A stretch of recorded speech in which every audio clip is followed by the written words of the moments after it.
The destruction of SCP-682 is one of the SCP Foundation's main goals. After more than 50 failed termination attempts, things aren't looking very promising. But perhaps it's time for something a bit more extreme, like facing 682 with one of the biggest SCP creatures, SCP-3000.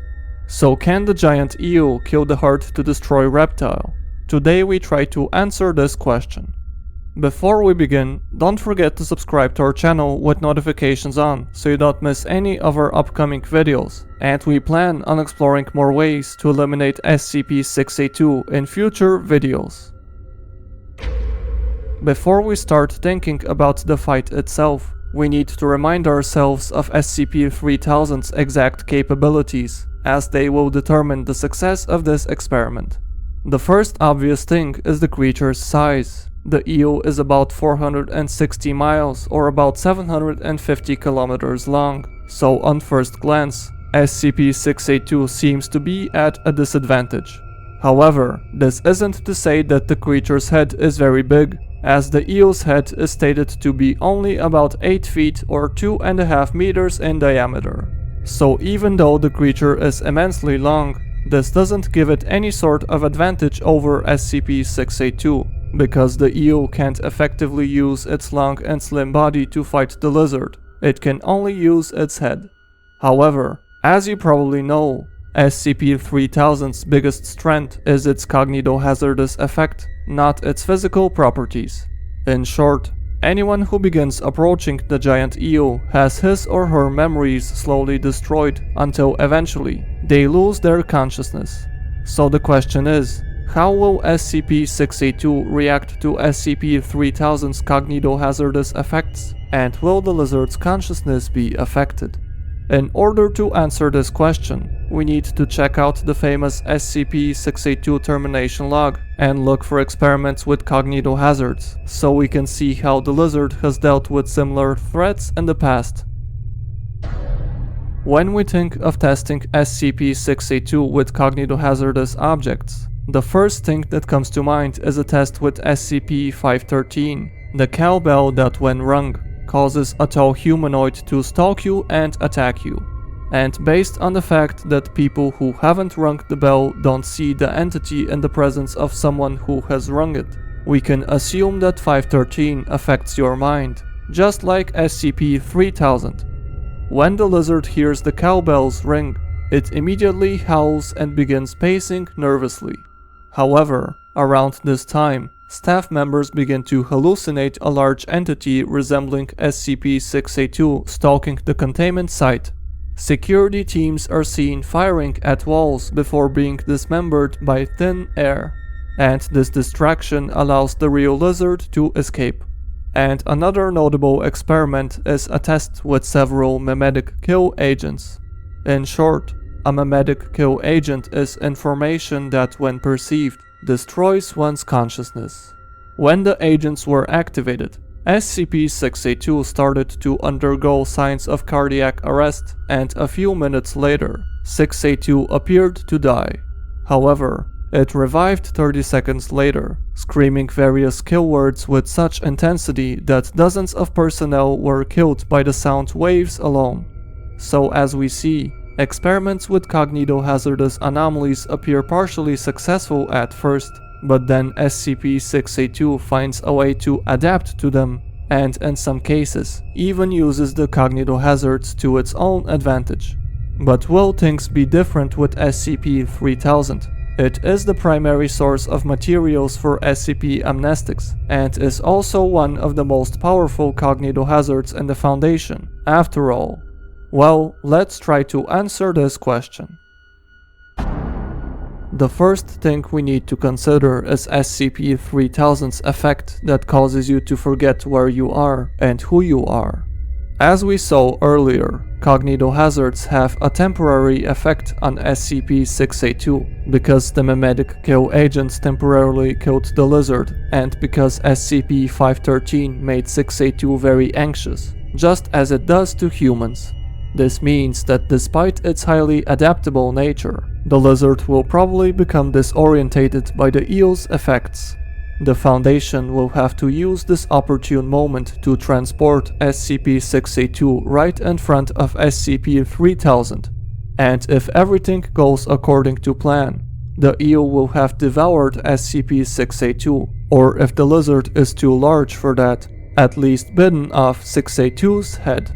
However, the reptile won't stay disorientated forever, because even though SCP-3000's memory wiping effect is very strong, 682 has been faced with mind-affecting SCPs in the past and has never sustained long-term effects. The reptile's memory likely won't be wiped either, because with SCP-682, its desire to destroy all life forms isn't about memory. Instead, this desire is in the reptile's blood, as if it is hard-coded into its consciousness.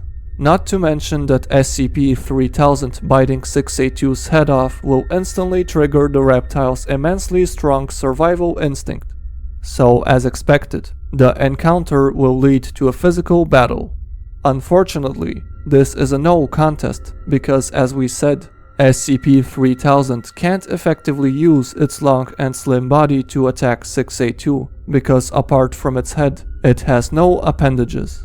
And at a size of around 8 feet, SCP-3000's head is roughly the same size as that of SCP-682, and as we know, the reptile is famous for its incredible physical properties. Not to mention that if needed, 682 can grow its body to become 100 times bigger. If the eel swallowed 682, then the lizard will easily rip its way out of SCP-3000, and if not, then the reptile will attack right away using its claws. SCP-3000 can try to wind around the lizard's body like a snake and trap it, but 682 will probably manage to break free using its physical properties, which are likely superior to that of SCP-3000. And the lizard only needs to maneuver behind 3000's head and rip it off in order to neutralize the eel.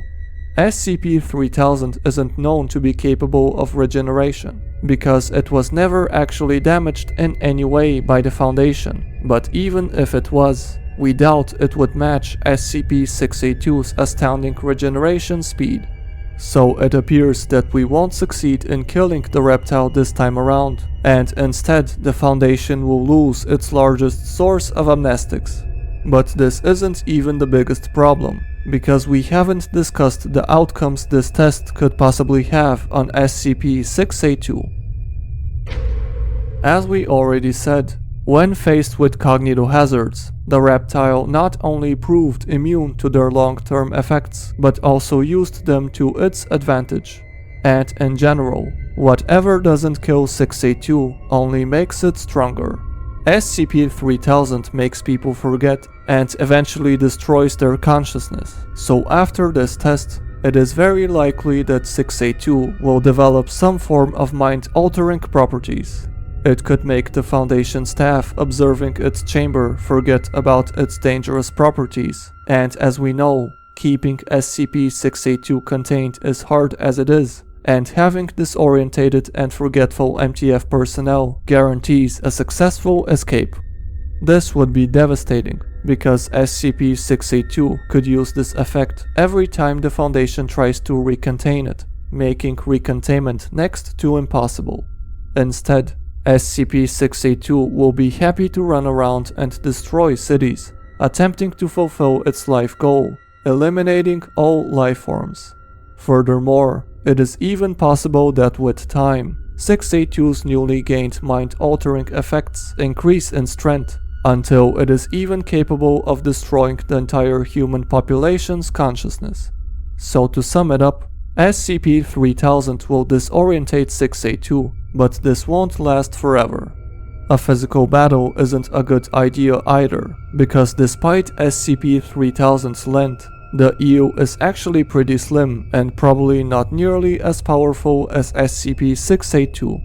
Instead, we will lose the biggest source of amnestics and possibly bestow mind-affecting properties upon SCP-682, which would not only make its containment next to impossible, but could even allow SCP-682 to destroy everyone's consciousness, causing an XK-class scenario. So we see why the O5 Council has denied so many SCP-682 termination proposals and has pretty much given up on the idea of terminating the lizard. The dangers of 682's adaptation capabilities simply outweigh any chances of killing the hard-to-destroy reptile. This concludes our SCP-682 vs SCP-3000 termination attempt. So what do you think? Would the lizard easily defeat the eel in a physical battle? And would 682 gain the ability to alter people's minds, or even destroy them? Let us know in the comments below.